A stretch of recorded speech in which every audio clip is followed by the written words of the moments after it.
मसो बुरगड़ी मां सिंधियाना news network के reporter club लगारी मूजिब मसो बुरगड़ी भरसा गोठ बचो डायरी जो प्राइमरी स्कूल तैलीम खाते का विसरी वो। स्कूल मसलन के वर चढ़ियल तैलीम खाते इंतजामिया की बेध्यानी सबब गोठ बचो डायरी जो प्राइमरी स्कूल मसलन के वर चढ़ी वो। स्कूल जा कमरा ज़बून हाल बणियल छित मां चापुड़ किरण लगा। स्कूल जा कमरा ज़बून हाली जो शिकार आहिनि। स्कूल जे चौदीवारी भी किरी पई आहे।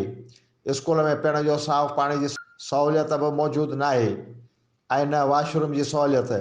जॾहिं त स्कूल के ठहे 20 सालन का मथे अरसो गुज़रण के बावजूद एक दफ़ो भी स्कूल जो को भी कम न थी सघियो आहे। शागिर्द मुश्किलातुनि के मुंहुं ॾियण लगा। जॾहिं त केतिरे ई अरसे का स्कूल के फर्नीचर भी न मिलियो। तैलीम मुतासिर थियण लगी। हितां जे रहवासियुनि आला अख्तियारनि ऐं तैलीमी खाते की इंतजामिया का मुतालबो कयो आहे त स्कूल की मरम्मत कराए फर्नीचर समेत ॿियूं सहूलियतूं स्कूल में ॾिनियूं वञनि।